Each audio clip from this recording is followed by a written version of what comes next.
Hola y Dios les bendiga. Vamos a aprovechar a grabar una segunda lectura y vamos a leer en Lucas 13, capítulo 13, sí, versos 18 al 21. Vamos a leer primero el 18 y el 19 y luego el 20 y el 21. Y dice así, verso 18, Lucas 13, 18 dice, y dijo, ¿a qué es semejante el reino de Dios y con qué lo compararé? Palabra, esto está hablando Jesucristo, ¿de acuerdo? Y vuelvo y leo, ¿a qué es semejante el reino de Dios y con qué lo compararé? Y dice, es semejante al grano de mostaza que un hombre tomó y sembró en su huerto. Y creció y se hizo árbol grande, y las aves del cielo anidaron en sus ramas, dice el Señor. Y vuelve entonces ahora en el verso 20 y 21 y hace otra comparación y volvió a decir, ¿a qué compararé el reino de Dios? Es semejante a la levadura que una mujer tomó y escondió en 3 medidas de harina, hasta que todo hubo fermentado. Estas palabras que Jesús está diciendo aquí tienen un carácter profético muy profundo, muy profundo. Tendría que yo sentarme y organizar un estudio bien amplio para explicar por lo menos todo lo que yo he visto en estudios también que he visto y que he hecho sobre esto con anterioridad sobre esto. Pero yo no me voy a poner a eso ahora porque no lo he preparado. ¿De acuerdo? En otros estudios ya más amplios sobre varios temas que están encerrados aquí, podemos hacerlo. Pero las palabras de Jesús tienen distintas formas de verse que son verdades. Entonces, aquí hay verdades también que son más simples. ¿De acuerdo? Entonces, vamos a ver esas verdades que son más simples, pero que son muy útiles sobre el entendimiento de esto. Entonces dice que ¿a qué es semejante el reino de Dios? ¿Con qué lo compararé? Es semejante a un grano de mostaza. Y es que el reino de Dios, podemos entender y se entiende así, que el reino de Dios es como algo pequeño que es plantado, ¿verdad?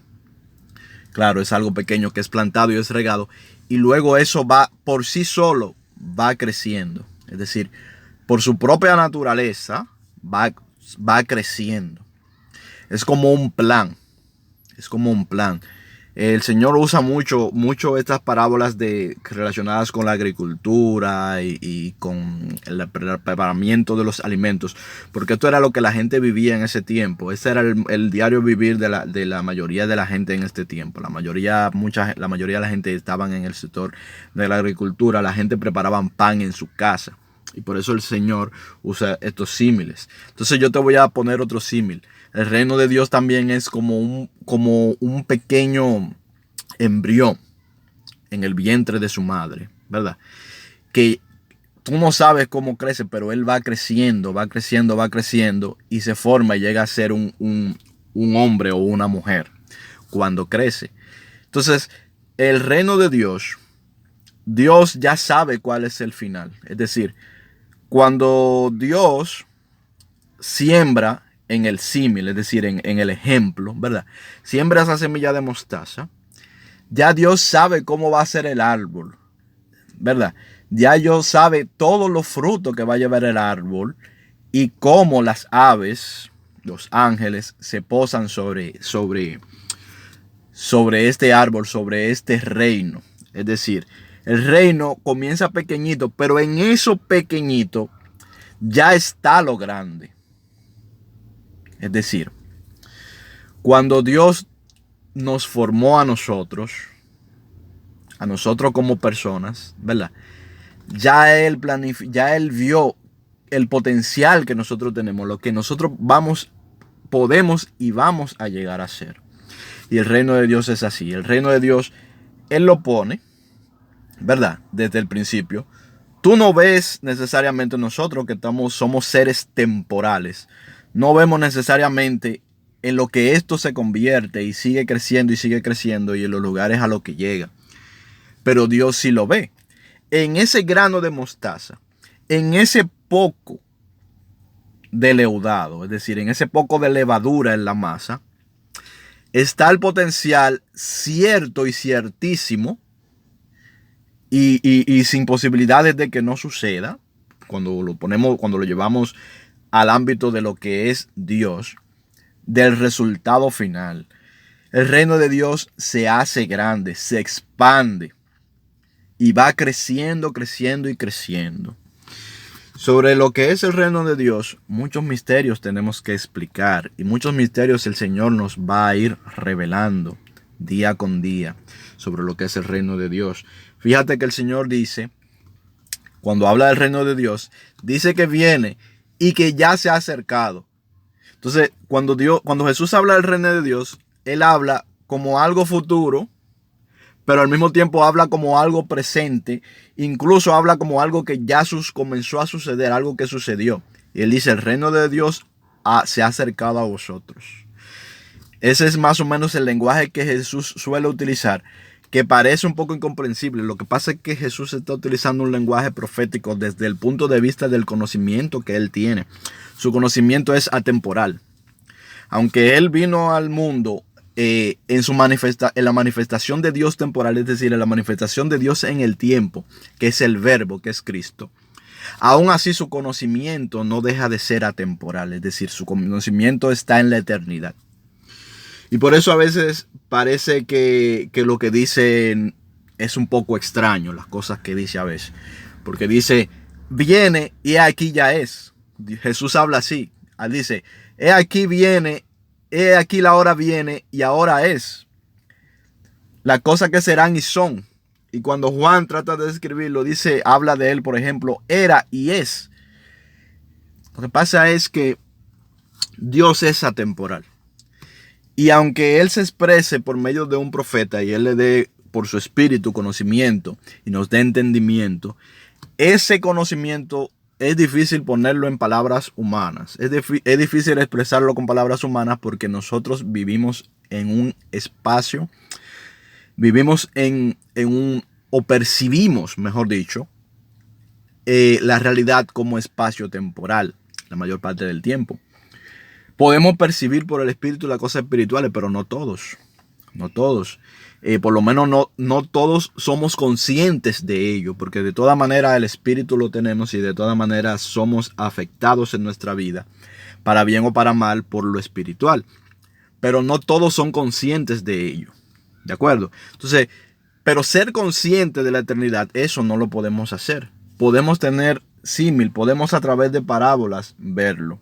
Entonces, ese grano de mostaza, esa masa leudada, ya el resultado y lo grande, ya está, ya existe.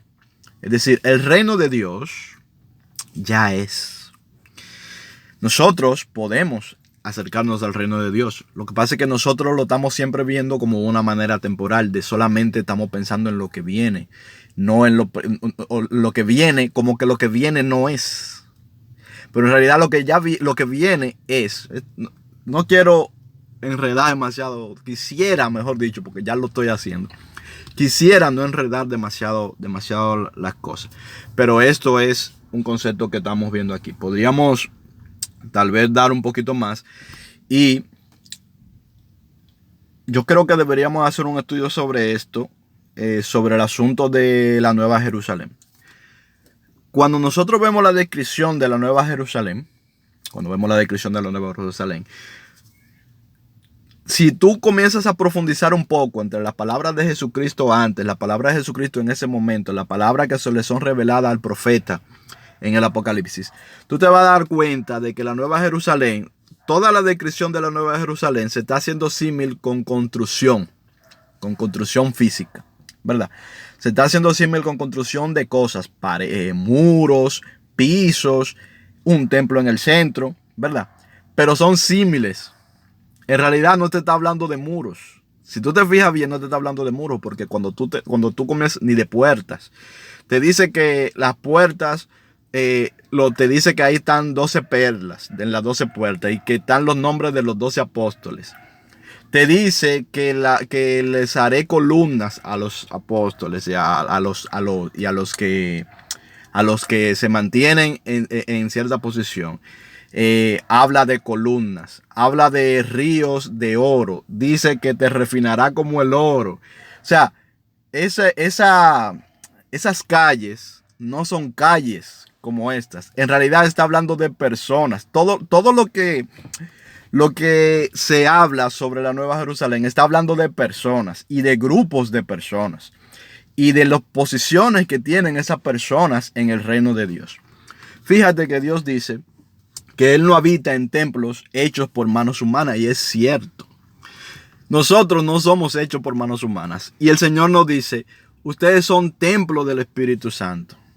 Entonces Dios sí habita, su Espíritu Santo sí puede habitar en un cuerpo humano. Y ese es el templo, porque Dios no habita en templos hechos por nuestras manos. Cuando nosotros pensamos en muros, en murallas de las que nosotros hacemos con nuestras manos. Pero Dios no construye así. Las cosas que hace Dios son cosas naturales. Son cosas como nosotros vemos en la naturaleza. Esa es la creación de Dios. ¿Se entiende? Es decir, la forma de la ciudad que nosotros hemos creado no es la forma como Dios hizo las cosas. Entonces, todo esto que Dios hace cuando nos está dando símiles de construcción y cosas, en realidad es dándonos una imagen profética de la posición que van a tener las personas. Entonces, de la misma manera, es esto. El reino de Dios no es que cuando se planta la semilla en el símil, el reino de Dios comienza a crecer y después va a ser. Es que ya es como es, ya es el reino de Dios crecido. Es decir, la semilla ya es el árbol. Esa semilla ya es ese gran árbol con esos frutos. Por eso el Señor nos da este tic profético cuando habla de las aves, porque las aves son los ángeles. Cuando habla de las aves, porque las aves son esos, los ángeles. Entonces, Dios plantó una semilla. Dios sabe cuál es el fin de esa semilla, cuál es el resultado del proceso de crecimiento y de todo eso, porque eso ya es. Por eso Él lo sabe. Él lo hizo así. Entonces, esta lectura creo que se fue un poquito más profundo de lo que yo esperaba, aunque dije que no nos íbamos a ir un poquito tan profundo. Se puede profundizar más. ¿De acuerdo? Pero bueno, vamos a dejarlo ahí por ahora. Damos gracias a Dios. Gracias, Señor, por darnos la oportunidad de seguir estudiando tu palabra, Señor. Por darnos la oportunidad de crecer, Señor, en esta vida, Señor, para tu gloria, Padre. Porque de todo lo que crece en este mundo es para tu gloria, Señor. Porque todo esto procede de ti, Señor. No la obra de nuestras manos, Señor, sino lo que tú has dado orden de crecer, Señor. Lo que tú has creado, Señor. La vida y este universo, Señor, que tú nos has puesto en las manos, Padre. Gracias, Señor, por tu misericordia. Te damos siempre. En el nombre de Jesús. Amén.